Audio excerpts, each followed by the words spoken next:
Good evening, friends. Welcome back to my evening class. Dear viewers, I hope you are all fine. Today, I would like to continue with my figure of speech or poetic devices. I like to discuss one poetic device today, that is synecdoche.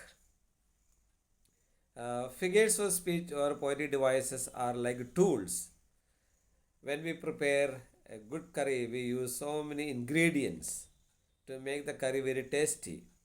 Similarly, in order to make the poem very meaningful and effective and very interesting to the reader and to the listener, the poet uses poetic devices, and also to make the essay very interesting and surprising and very engaging by the reader.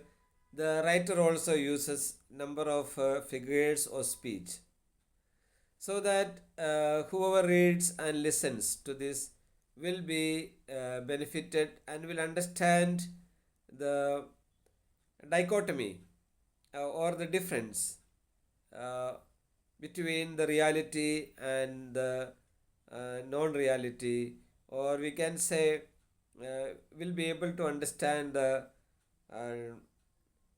inner meaning of that particular statement.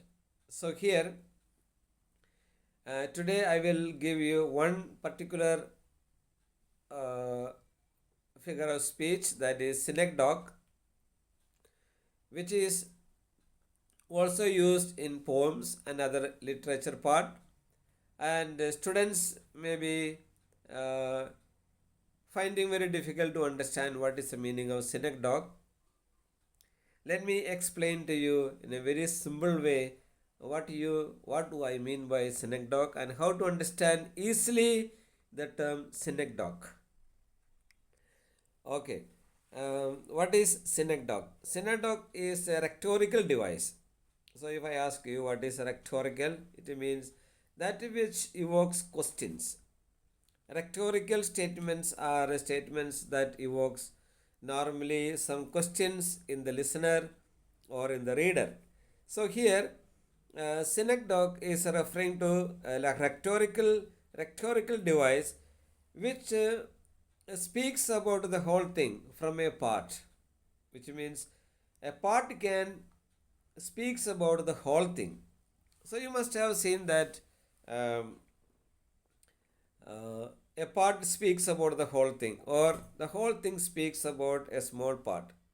So, poets make use of this synecdoche literary device, or we can say poetic device, to make some kind of inquiry into the thing, creates questions and reflections and thinking more in the reader as well as the listener. Normally, a person will not be able to make such a type of questions in the minds of the reader or the listener. If your statements are rhetorical, certainly someone will ask you some questions. But if it is a plain language, they may not ask you a question. So, synecdoche simply means a small part speaks about the small part speaks about the whole thing. That is it actually. So students can easily understand what is that small thing that speaks about the whole thing. For example, sometimes my students uh, recognizes me even while I am traveling in the bus. How do they recognize me? They see a part of my hand kept outside, and when they look uh, out on the road and in the bus, my hand is being seen.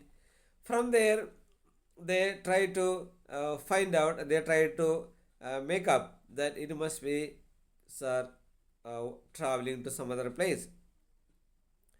So I have shown only a small part of my body out there through the window, but here students are able to find out who that person is from a small part.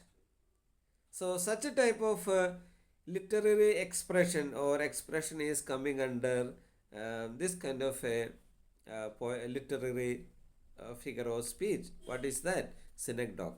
That means the small part speaks about the whole thing. After I reached the classroom, the student said, "Sir, yesterday I happened to see you traveling, sitting in the bus and moving to some other place." So I asked them, "How did you find me out?" Then they said, "Sir, we saw your hand outside the window."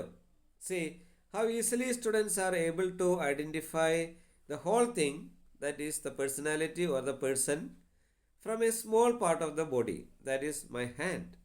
So I am giving this simple example to make the listener to understand what is the meaning of a synecdoche.